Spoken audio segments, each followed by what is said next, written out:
Bonjour et bienvenue sur le podcast À votre pleine santé, le podcast naturo qui vous accompagne vers une alimentation saine et gourmande et qui vous donne les clés pour une santé optimale en toute simplicité. Je m'appelle Marina et je suis naturopathe. Suite à des soucis de santé non résolus par la médecine classique, je me suis intéressée aux médecines traditionnelles naturelles. Grâce à mes apprentissages et mes expériences personnelles, j'ai enfin eu les réponses à mes questions. Aujourd'hui, je souhaite donc partager mes connaissances pour aider les personnes qui se sentent perdues face à leur santé ou leur alimentation. Ma mission à travers ce podcast sera de vous aider à manger mieux sans frustration grâce à mes conseils, mais je vous aiderai également à comprendre les besoins de votre corps pour mieux le chouchouter. Préparez-vous à améliorer enfin votre hygiène de vie, car la pleine santé se trouve entre vos mains. Je suis très heureuse de vous retrouver aujourd'hui avec un nouvel épisode et en plus c'est sur une thématique que je voulais aborder depuis un moment, donc je suis encore plus contente de vous retrouver avec cet épisode. Mais avant de démarrer et d'entrer directement dans le vif du sujet, je voulais remercier Les Beaux Gestes Margot qui m'a laissé un avis sur Apple Podcast et qui me dit merci. Merci beaucoup pour ce contenu de qualité Marina. Je prends énormément de plaisir à t'écouter et j'apprends énormément de choses. Eh bien, merci à toi Margot. En plus, je sais très bien qui tu es parce qu'on échange régulièrement sur Instagram. Donc, je tenais à te remercier d'avoir pris quelques minutes de ton temps si précieux pour m'écrire ce gentil commentaire qui me touche beaucoup. Donc, voilà, je te remercie infiniment. Je suis contente de pouvoir t'apprendre de nouvelles choses. Et merci d'être là et de soutenir mon travail. Je suis honorée et comblée sincèrement. Donc voilà, un grand merci à toi. Alors, aujourd'hui, je voulais vous parler d'un sujet qui est assez, pas controversé, mais plutôt dont je trouve qu'on ne parle pas assez, du moins dans le monde de la naturopathie, voilà, de tout ce qui va être santé physique à proprement parler. Clairement, quand moi je vous parle de pleine santé, c'est justement parce qu'il faut prendre en considération l'ensemble des aspects de votre vie et de votre individu, de qui vous êtes, de votre personne, lorsque vous allez être face à des douleurs, à des pathologies, etc. En effet, je trouve que lorsqu'on a envie de prendre soin de sa santé, que ce soit pour X ou Y raison, n'importe, on a tendance à s'occuper principalement, voire même uniquement, de l'aspect physique, comme l'hygiène de vie avec l'alimentation, le sport par exemple. Donc c'est très bien, hein, je vous rassure tout de suite, mais on oublie complètement l'aspect psychique qui lui est tout aussi important que l'aspect physique, voire un petit peu plus. Voilà, j'irai pas dire, affirmer avec certitude que c'est plus important, mais c'est extrêmement important, ça je n'ai aucun doute là-dessus. Et malheureusement, j'ai pu constater que beaucoup de personnes n'aiment pas l'entendre en fait et veulent occulter l'impact du mental, mais encore plus l'impact des émotions, des blessures, etc. sur la santé physique. Donc en gros l'impact des émotions, etc. sur votre corps, clairement. Et en fait, il s'agit d'une réalité. C'est d'ailleurs ce qu'on appelle l'aspect psychosomatique qui a donné son nom à la médecine, donc la médecine psychosomatique. Donc le psychosomatique, en fait, c'est une appellation qui nous vient du grec ancien. Le psyché, c'est le mental, ou psyché, psyché, ce que vous voulez. C'est le mental, et soma, c'est le corps. Et en effet, la médecine psychosomatique va s'intéresser à la relation directe entre le corps et le mental-esprit, voilà, c'est à peu près la même chose, et à la façon dont les maladies organiques et physiologiques vont être provoqués totalement ou partiellement par des conflits psychiques qui sont en général inconscients. Donc c'est une approche qui n'est pas du tout nouvelle, hein, on l'a retrouvée déjà dans les travaux d'Hippocrate, mais aussi dans la médecine chinoise, notamment dans le livre Nei Tsing.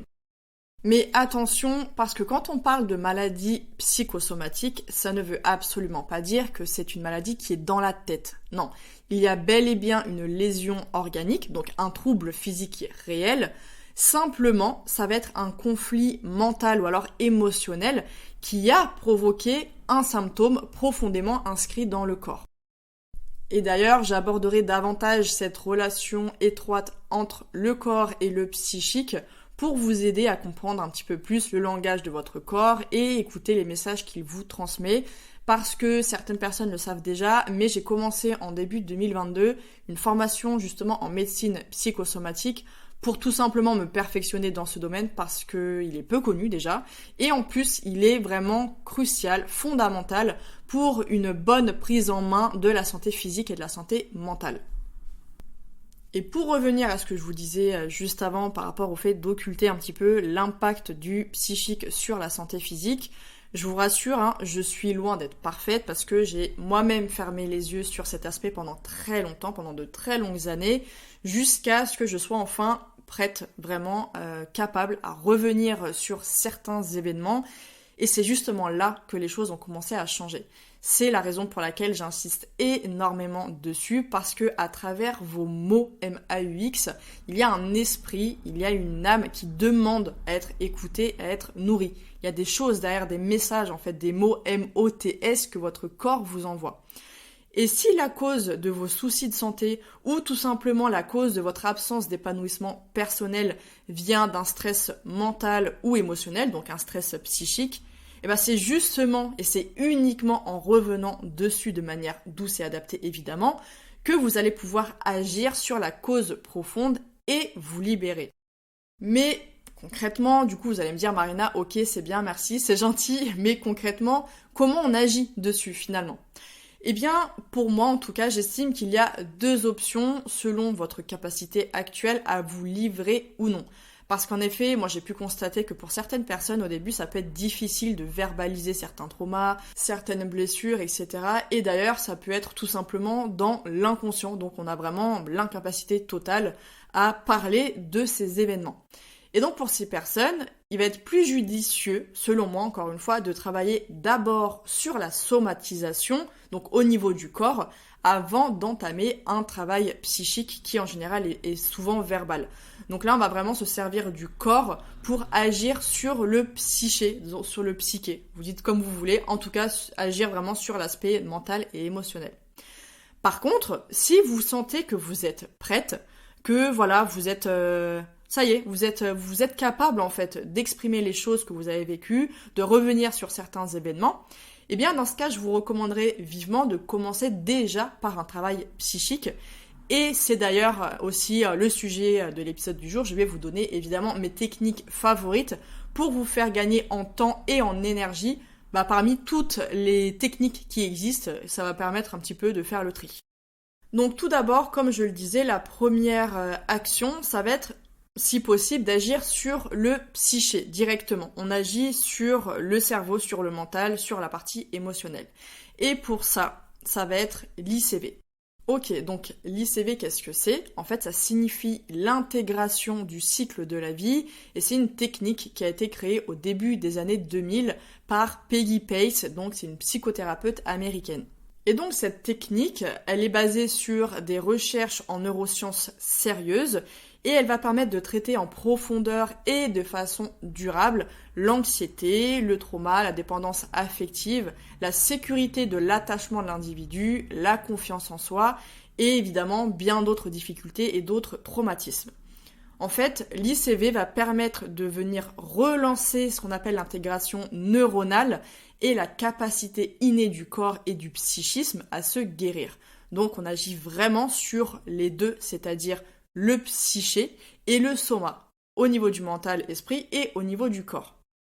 En effet, lorsqu'un événement trop difficile n'a pas pu être digéré ou intégré, il est déconnecté des autres réseaux neuronaux, ce qui implique tout simplement qu'il n'est pas vécu comme étant passé, mais bel et bien toujours présent. Et donc, l'ICV va permettre la digestion, entre guillemets, des émotions du passé en connectant les réseaux de neurones les uns aux autres afin de dater en fait les événements passés et faire en sorte que le corps n'y réagisse plus malgré nous. Parce que c'est ce qui se passe en fait, c'est que le corps réagit comme si l'événement en question était encore présent.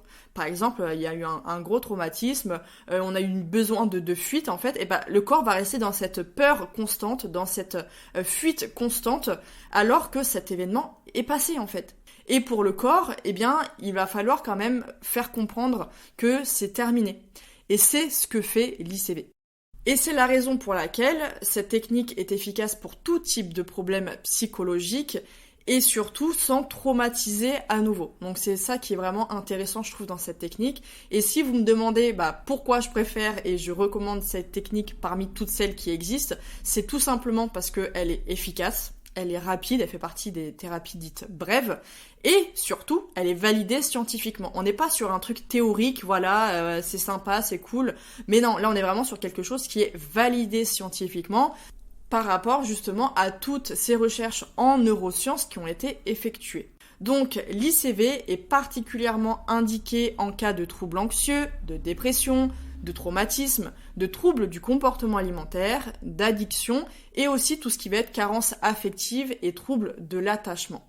Donc pour vous faciliter un maximum, je vous mettrai dans la description le lien de l'annuaire avec tous les thérapeutes certifiés avec cette technique justement, directement, comme ça au moins vous avez juste à cliquer, sinon vous cherchez sur internet annuaire des thérapeutes certifiés en ICV. Ensuite, on a la deuxième étape, donc comme je vous le disais, d'agir sur la somatisation. Donc le fait que le corps, en fait, il intègre ses difficultés, ses traumas, ses événements, etc. au niveau du corps. Vraiment, là, c'est au niveau physique. C'est plus dans l'aspect esprit, non palpable, etc. On est vraiment, c'est du physique là, c'est ancré. Donc, j'ai 3 méthodes favorites. Il y en a, j'en ai déjà parlé, d'autres pas forcément, donc c'est l'occasion de revenir dessus. Alors la première, ça va être la microkinésithérapie. Donc en fait, c'est une technique manuelle qui est en général effectuée le plus souvent par des kinésithérapeutes formés.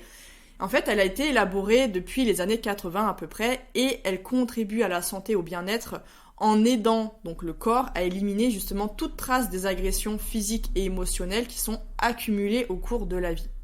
Donc en fait, le but de ce traitement, ça va être de solliciter les mécanismes dits d'auto-guérison qui sont naturellement présents chez les êtres vivants. J'en avais parlé d'ailleurs, il me semble, dans l'épisode sur le jeûne avec tous ces mécanismes d'auto-guérison.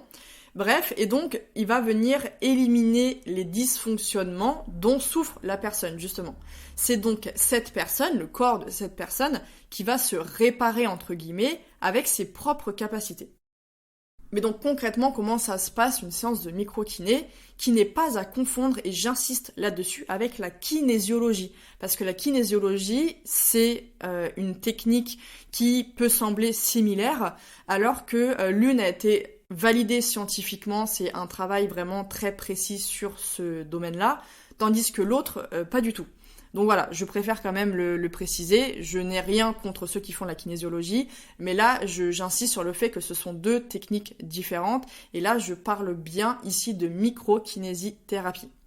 Donc c'est une technique en fait qui est micro-palpatoire, donc manuelle avec les mains, et en fait le praticien ou la praticienne va chercher les traces laissées par ces fameuses agressions dans les différents tissus de l'organisme grâce à ce qu'on appelle la mémoire cellulaire. Donc le praticien va effectuer manuellement des actes qui vont stimuler ces mécanismes d'auto-guérison pour éviter la dégradation des tissus et aussi rétablir leur fonction. Et ce qu'il faut savoir, c'est que la microkinésithérapie est applicable à tous les âges de la vie et que ce soit dans un but thérapeutique ou non. Donc il y a eu plusieurs évaluations sérieuses qui ont prouvé de façon scientifique l'efficacité de la microkinésithérapie et c'est justement ce que je vous disais juste avant. Et elle fait même partie du groupe restreint des INM, donc c'est les interventions non médicamenteuses qui ont été prouvées scientifiquement par rapport à leur efficacité. Et dernière chose, il faut compter 1 à 2 séances grand maximum normalement pour relancer ce processus d'auto-guérison au niveau du corps par rapport à la mémoire cellulaire. Mais évidemment, d'une personne à une autre, ça peut varier encore une fois. Donc voilà, comptez 1 à 2 séances et puis après, ça va voir avec le praticien. Et là, je vous recommande directement de regarder vers chez vous sur Internet parce que je n'ai pas trouvé malheureusement d'annuaire avec toutes les personnes concernées. Donc faites vos recherches et je vous mettrai de toute façon le nom en question, microkinésithérapie, directement sur la description de cet épisode. Ensuite, la deuxième technique, c'est la fasciathérapie. thérapie. Donc fascia, pas comme le fascia au niveau de la tête, hein. Fascia c'est F-A-S-C-I-A. Voilà, je préfère le préciser. Et en fait, pour comprendre le fonctionnement de cette thérapie, il faut déjà savoir ce que sont les fascias justement. En fait, c'est une délicate membrane sensorielle qui est translucide en fait et qui enveloppe et maintient notamment vos organes, vos muscles, votre cerveau, vos vaisseaux sanguins, vos articulations, bref, en gros, tout votre corps. Et pour vous donner une image, c'est un petit peu comme la peau qui est très très fine, qui enveloppe les quartiers d'une clémentine. Vous voyez celle qui est très transparente là ? Voilà, c'est un petit peu le même concept. Et la particularité de ces fascias réside justement dans leur mémoire émotionnelle, parce qu'il est prouvé que des chocs ou des traumas psychiques vont former des tensions qui viennent s'enfermer au niveau de ces membranes, donc au niveau physique, encore une fois. Et c'est d'ailleurs pourquoi la fasciathérapie, qui est d'ailleurs souvent pratiquée aussi par des kinésithérapeutes, mais pas que. Donc pareil, je vous invite à vous renseigner auprès de chez vous, voir si vous trouvez quelqu'un qui pratique cette technique. C'est un moyen fabuleux pour vous défaire de ces troubles psychiques qui sont ancrés depuis des années et justement dont vous aurez peut-être du mal à vous libérer. Et en pratique, en fait, lors de la séance, le ou la thérapeute va venir poser ses mains sur votre corps pour ressentir les éventuelles tensions et va venir exercer des légères pressions et des mouvements pour venir libérer les traumatismes ancrés dans les fascias pour pouvoir leur redonner une bonne élasticité et une bonne mobilité. Et donc ça, à titre indicatif, ça, mais aussi la microkiné d'ailleurs, moi par rapport à mon endométriose, c'est vrai que le moment où j'étais très régulière par rapport à la fasciathérapie, je voyais vraiment les résultats sur les douleurs, c'était assez incroyable. Après, comme je le dis à chaque fois, ça va dépendre de l'origine. Si l'origine est vraiment axée sur le psychique, l'impact va être assez incroyable. Après, si l'origine va être vraiment avec des perturbateurs endocriniens par rapport à l'alimentation, etc., là ça va être autre chose évidemment. Mais en tout cas, moi, pour ma part, ce sont des choses qui m'ont beaucoup aidé au niveau de la gestion de la douleur par rapport à l'endométriose. Mais après, ça s'applique évidemment pour plein d'autres symptômes et pathologies. Et enfin, pour terminer avec la troisième technique que je préfère, c'est évidemment le Chi Nei Tsang. Donc, il s'agit d'un massage abdominal qui est issue de la médecine traditionnelle chinoise et qui est très intéressante parce que cette médecine traditionnelle chinoise a elle aussi cette vision de pleine santé, cette vision globale au niveau de la santé de l'individu. Et en fait, c'est une pratique qui va permettre de libérer les tensions au niveau du ventre, mais pas que, parce qu'on va aussi s'intéresser au foie, aux reins, aux poumons, aux différents organes. Et en fait, ça va permettre de libérer les tensions qui vont toucher notamment aussi au choc ou aux blessures émotionnelles non digérées et ancrées dans le corps. Parce que justement, en médecine chinoise, il y a toute la partie digestion des émotions qui se trouve évidemment au niveau du ventre. Et donc, le fait d'agir sur le ventre, on va venir aussi agir indirectement sur ces fameuses émotions qu'on a du mal à laisser partir en fait et qu'on a du mal à digérer. Donc vous voyez, c'est une image, le fait de digérer ces émotions, mais c'est aussi quelque chose de vraiment concret et c'est tout l'intérêt de ce massage. Et il faut quand même que je vous rappelle que j'avais invité Pierre Meunier, alias Thérapie du corps, dans un épisode pour nous parler justement de cette fabuleuse technique, parce que lui, il la pratique. Et pour ça, je vous renvoie à l'épisode 13, si vous souhaitez en savoir plus, parce que c'était vraiment passionnant, c'était un échange hyper enrichissant. Donc je vous invite vivement à l'écouter si ce n'est pas déjà fait. Alors pour conclure sur cet épisode, je voulais vous rappeler que malheureusement, il n'y a aucune pilule magique, que ce soit allopathique, que ce soit naturel. Malheureusement, il n'en existe pas pour faire tout ce travail psychique à votre place. Alors, s'il vous plaît, vraiment, je vous demande de mettre autant de cœur, autant de moyens pour soigner votre psychique que votre physique, pour justement vous donner enfin l'occasion d'être libéré et épanoui et d'atteindre véritablement la pleine santé. J'insiste là-dessus. Prenez soin de votre santé mentale, s'il vous plaît. Si vous saviez à quel point ça impacte sur votre vie, sur votre santé physique, je vous assure que si vous mesurez l'impact qu'il y a entre ces deux aspects-là, vous courez rapidement pour prendre soin de votre santé mentale. Et j'espère que cet épisode vous aidera justement dans cette démarche avec des pistes à suivre assez concrètes plutôt que d'être dans le flou. Et n'hésitez pas à me dire si cette thématique vous a plu, parce que moi, de plus en plus, je vais parler, comme je vous l'ai dit, de cet aspect entre le physique et le psychique. Et puis voilà, je trouve qu'on n'en parle pas assez. On s'attarde énormément sur l'hygiène de vie, c'est très important, c'est très bien, certes, mais ça ne fait pas tout. Et j'ai rencontré énormément de personnes en consultation chez qui finalement le travail psychologique était bien plus impactant sur les résultats que le travail qu'on pouvait faire sur l'hygiène de vie. Voilà. En attendant, je vous souhaite une très belle journée, une très belle soirée, ça dépend à quelle heure vous m'écoutez. Et quoi qu'il en soit, comme d'habitude, prenez bien soin de vous et je vous dis à très bientôt. Merci infiniment de m'avoir écouté jusqu'au bout et j'espère que cet épisode vous aura plu. Si c'est le cas, n'hésitez pas à me laisser une note et votre avis en commentaire pour que je puisse le lire lors d'un prochain épisode. Et surtout, n'oubliez pas de vous abonner.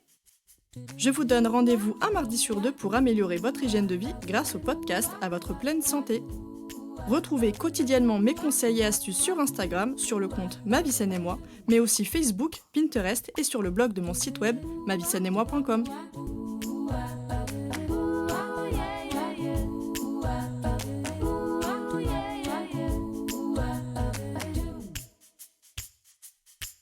Do do do do.